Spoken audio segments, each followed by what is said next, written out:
एक जंगल में बहुत सारे पशु पक्षी रहा करते थे। उसी जंगल में एक टुनटुन नाम की चिड़िया रहती थी। वो हमेशा लोगों का भला करती और गरीबों की मदद करती। पर उसी जंगल में एक कौवा रहता था जिसका नाम कालू था। वो बहुत शैतान था, जिस वजह से वो जंगल के पंछियों को परेशान किया करता था। एक दिन की बात है, टुनटुन चिड़िया अपने घर पर बैठी हुई होती है। तभी वहां पर रोहन तोता आता है और वो टुनटुन चिड़िया से कहता है, अरे मैं तो लूट गया, बर्बाद हो गया। मेरे घर कालू कौवा ने आकर बहुत तबाही मचाई। वो बहुत ही बदमाश हो गया है, हमें उसे रोकना पड़ेगा। क्या हो गया? तुम इतना क्यों चिल्ला रहे हो? आखिर ऐसा क्या कर दिया कालू कौवा ने? उसने मेरे पानी का मटका फोड़ दिया, साथ ही उसने मेरे घर का सामान भी इधर उधर फैला दिया। जबकि मैंने उसे बहुत मना किया, पर उसने मेरी एक भी बात नहीं मानी और ऐसा करने के बाद वो वहाँ से भाग गया। अब तुम ही बताओ मैं क्या करूँ। अच्छा, ऐसी बात है। तुम चिंता मत करो, हमसे बात करेंगे। तुम पंचायत क्यों नहीं बुलाते? इससे कालू कौवा सभी के सामने अपनी गलती मानेगा और फिर वो ऐसा कुछ भी नहीं करेगा। हाँ, तुम ठीक कह रही हो, मैं पंचायत बुलाऊंगा। और ये कहकर रोहन तोता वहां से चला गया और उसने अगले दिन पंचायत बुलाई। पंचायत में सभी आए और कालू कौवा को भी बुलाया गया, पर कालू कौवा पंचायत में आया ही नहीं। इस पर सभी बहुत गुस्सा हुए और मुखिया बूढ़ा कौवा ने सभी से कहा, ये कालू कौवा ने अच्छा नहीं किया, उसे पंचायत में आना चाहिए था। उसने हमारी बेइज्जती की है, हमें उसे सबक सिखाना ही पड़ेगा। तभी वहां पर एक कौवा आया और उसने बूढ़ा कौवा से कहा, मेरे भाई को माफ कर दो, मेरा भाई आज यहाँ पर नहीं आ सका। मैं कालू कौवा का भाई गोलू कौवा हूँ, वो मेरा जुड़वा भाई है। क्या वो तुम्हारा जुड़वा भाई है? पर उसने कभी तो तुम्हारे बारे में बताया नहीं था। क्योंकि मैं जंगल में नहीं रहता हूँ, बल्कि शहर गया था पढ़ने के लिए, आज ही लौटा हूँ। कालू कौवा की थोड़ी तबीयत खराब हो गई है, इस वजह से।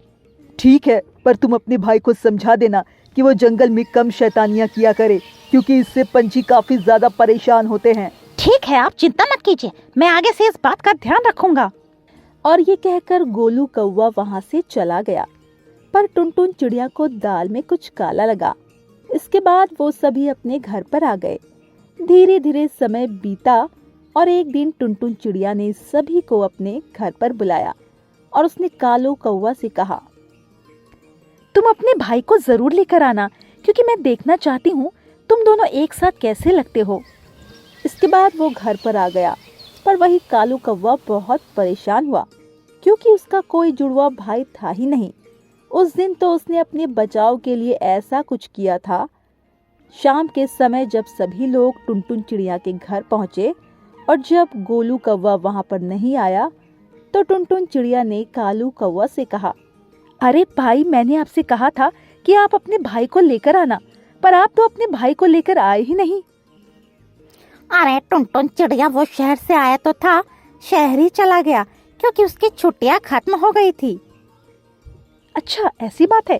वैसे आप और आपका भाई कभी साथ में नहीं दिखे, आखिर ऐसी क्या बात है? कोई भी नहीं है, बस हम लोगों में ज्यादा बनती नहीं है, इस वजह से हम लोग साथ में नहीं दिखते हैं। अच्छा, तुमने हम सभी को यहाँ पर क्यों बुलाया था, ये तो बताओ। अभी बताती हूँ कि मैंने तुम सभी को यहाँ पर क्यों बुलाया था। मुझे कुछ तुम सभी को दिखाना था। इस पर सभी बहुत ज्यादा हैरान हो जाते हैं कि आखिर टुनटुन चिड़िया क्या दिखाना चाहती थी। तभी टुनटुन चिड़िया ने सभी से कहा, मैंने आप लोगों को यहाँ पर बुलाया था क्योंकि कालू कौवा का कोई भी जुड़वा भाई नहीं था। उसने हम लोगों से उस दिन झूठ बोला था। ये सुनकर सभी बहुत ज्यादा हैरान हुए और रोहन तोता ने उससे कहा, ये तुम क्या कह रही हो? तुम ऐसा कैसे कह सकते हो कि कालू कौवा का कोई भाई नहीं है? यदि कालू कौवा का कोई भाई होता तो यहाँ पर जरूर आता। इसका कोई भाई ही नहीं था। मैंने इसके दादा से बात की और उन्होंने बताया कि उसका कोई भाई नहीं था, इसीलिए उसने हम लोगों को बेवकूफ बनाया। क्या? इसका मतलब उस दिन बचने के लिए कालू कौवा ने ये सब किया था? ये अपनी शैतानी से कभी भी बात नहीं आएगा। हाँ, तुम बिल्कुल ठीक कह रहे हो। कालू कौवा बहुत ही बदमाश है। इसने हम लोगों के साथ उस दिन खेल खेला और इसकी सजा हम इसे जरूर देंगे। और ये कहकर सभी ने कालू कौवा को पकड़ लिया और उसे एक पिंजरे में डाल दिया। इससे कालू कौवा बहुत दुखी हुआ और उसने उन सभी से कहा, मुझे माफ कर दो, मैं आगे से कभी भी ऐसा नहीं करूँगा। कालू कौवा के ज्यादा कहने पर टुनटुन चिड़िया ने उसे छोड़ दिया और चेतावनी दी कि यदि उसने बदमाशी की तो उसे अच्छा सबक सिखाया जाएगा। इसके बाद कालू कौवा वहां से चला गया और अब सभी बहुत खुश थे कि कालू कौवा अब ऐसा कुछ भी नहीं करेगा। चिड़िया मुसीबत में। एक जंगल में टुनटुन नाम की एक चिड़िया रहती थी। वो अपने बच्चे मोनू चिड़ा के साथ रहा करती थी। टुनटुन चिड़िया के पति की मौत एक हादसे में हो गई थी, जिस वजह से टुनटुन चिड़िया ने अपने बेटे की खुद देखभाल की। वो बहुत ज़्यादा गरीब थी, जिस वजह से वो अपने बेटे को अच्छी तरीके से परवरिश नहीं दे पा रही थी, पर वो कोशिश करती थी कि वो अपने बच्चे को अच्छी परवरिश दे पाए। एक दिन की बात है, टुनटुनी चिड़िया अपने बेटे मोनू चिड़ा के साथ जंगल घूमने के लिए निकली। तभी अचानक बहुत तेज आंधी आ गई और उसे देखकर टुनटुन चिड़िया बहुत ज्यादा घबरा गई और अपने बेटे के साथ सीधा घर आ गई। घर पर आने के बाद जब मोनू चिड़ा ने देखा कि उसकी माँ बहुत ज्यादा परेशान है, तो उसने अपनी माँ से कहा, अरे माँ, आप इतनी घबराई हुई क्यों लग रही हो? क्या हुआ? पता नहीं बेटा, मुझे इन हवाओं से बहुत तेज डर लगता है। यदि आंधी या बारिश होती है तो मुझे अजीब लगने लगता है। पर क्यों माँ, ऐसा क्यों होता है? मुझे नहीं पता ऐसा क्यों होता है, पर मुझे इन हवाओं से बहुत ही डर लगता है। ये सुनकर मोनू चिड़ा भी थोड़ा हैरान हुआ। थोड़ी देर बाद आंधी बंद हो गई। इसके बाद वो लोग घूमने निकले। धीरे धीरे समय गुजर रहा था और टुनटुन चिड़िया अपने बेटे के साथ आराम से रह रही थी। एक दिन की बात है कि वो लोग सो रहे थे, तभी बहुत तेज आंधी आई, जिससे उनका घर टूट गया और टुनटुन चिड़िया और उसका बेटा उसी घर के नीचे दब गए। टुनटुन चिड़िया ने बड़ी परेशानियों से अपने आप को निकाला और फिर वो अपने बच्चे को ढूंढने लगी। अरे मोनू चिड़ा, तुम कहाँ हो? मुझे तुम दिख नहीं रहे हो। तुम ठीक तो हो ना? हाँ माँ, मैं ठीक हूँ। मैं इस गेट के पीछे दबा हुआ हूँ, आप मुझे निकाल लीजिए। ये सुनकर टुनटुन चिड़िया ने बड़ी मुश्किल से उस दरवाजे को हटाया और अपने बेटे को सुरक्षित देखकर बहुत खुश हुई।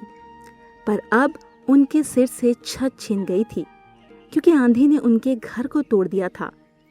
वो लोग बिना घर के रहने के लिए मजबूर थे। इस वजह से टुनटुन चिड़िया बहुत ज़्यादा परेशान थी। उसे तो कुछ समझ में नहीं आ रहा था कि आखिर उस पर एकदम मुसीबतों का पहाड़ कहाँ से टूट पड़ा। अब वो अपने बच्चे को कहाँ रखेगी, और उसने अपने बच्चे के साथ एक पेड़ पर पनाह ली। धीरे धीरे समय गुजरा। टुनटुन चिड़िया अपना घर बनाना चाहती थी, पर उसके पास रुपए नहीं थे। इसीलिए उसने जंगल से लकड़ियाँ इकट्ठा करना शुरू कर दिया। और एक दिन की बात है, वो अपना घर बनाने के लिए जा रही थी। तभी फिर से बहुत तेज आंधी आई, जिस वजह से सारी लकड़ियाँ उड़ गई। ये देखकर टुनटुन चिड़िया बहुत परेशान हुई और रोने लगी। तभी उसके बेटे ने उससे कहा, अरे माँ, आप रो क्यों रही हो? क्या बताऊं बेटा, मुझे तो कुछ समझ नहीं आ रहा है। जैसे तैसे तो मैंने लकड़ी इकट्ठी की थी और आंधी उन्हें भी उड़ा ले गई। अब हम लोग क्या करेंगे? आप रोइए मत। यदि आप इस तरह से रोएंगे तो कैसे काम चलेगा? आप हिम्मत से काम लीजिए, भगवान सब कुछ ठीक कर देगा। मुझे पता है भगवान सब कुछ ठीक कर देगा, पर पता नहीं भगवान हमारी क्यों परीक्षा ले रहा है। मुझे तो कुछ समझ ही नहीं आ रहा। पहले तुम्हारे पिता का साया तुमसे हट गया और अब हमारे ऊपर छत भी नहीं रही। पता नहीं ये सब क्या हो रहा है। और ये कहकर टुनटुन चिड़िया बहुत तेज रोने लगी। तभी वहां से एक कबूतर गुजरा। उस कबूतर का नाम सोहन था। और जब सोहन ने टुनटुन चिड़िया को रोता देखा तो उसके पास आया और उससे कहा, क्या हुआ बहन, तुम इस तरह क्यों रो रही हो? जब टुनटुन चिड़िया ने सोहन कबूतर की तरफ देखा तो उससे कहा, क्या बताऊं आपको, मुझे तो कुछ समझ में नहीं आ रहा है। पहले आंधी ने मेरा घर तोड़ दिया और इस बार फिर मैं घर बनाने जा रही थी तो फिर आज आंधी मेरी सारी लकड़ियां उड़ा कर ले गई। अब मैं क्या करूंगी? मैं अपने बच्चे को कहाँ रखूंगी? अरे बस इतनी सी बात है, तुम परेशान मत हो, मेरे साथ चलो। अभी तो आंधी के मौसम चल रहे हैं, इसी वजह से ऐसा हो रहा है। जब मौसम अच्छा हो जाए तो तुम अपना घर बना लेना। नहीं नहीं, मैं आपके साथ नहीं चल सकती हूँ, क्योंकि मैं किसी पर भी बोझ नहीं बनना चाहती हूँ। हम लोग यही सही हैं, आप जा सकते हैं। अरे तुम मुझे अपना भाई समझो, और वैसे भी मैं तुम्हें अपने घर नहीं ले जा रहा हूँ। मेरे पास एक घर है जो खाली रहता है, तुम चाहो तो उसमें रह सकती हो, और जब तुम्हारा घर बन जाए तो तुम अपने घर में आ जाना। ये सुनकर टुनटुन चिड़िया बहुत खुश हुई और उसने सोहन कबूतर से कहा, आपका बहुत बहुत धन्यवाद जो आप हमें रहने के लिए घर दे रहे हैं। मुझे तो समझ में ही नहीं आ रहा कि मैं आपका कैसे शुक्रिया अदा करूं। अरे इसमें शुक्रिया करने की क्या बात है, हम लोग एक ही जंगल में रहते हैं और हमें हमेशा एक दूसरे की मदद करनी चाहिए। ये सुनकर टुनटुन चिड़िया और उसका बेटा बहुत खुश हुआ। इसके बाद वो सोहन कबूतर के खाली घर में रहने लगे और अब वो दोनों बहुत खुश थे। शिक्षा: हमें कभी भी मुसीबतों से डरना नहीं चाहिए और हमेशा मुसीबतों का डटकर सामना करना चाहिए और हमेशा दूसरों की मदद करनी चाहिए।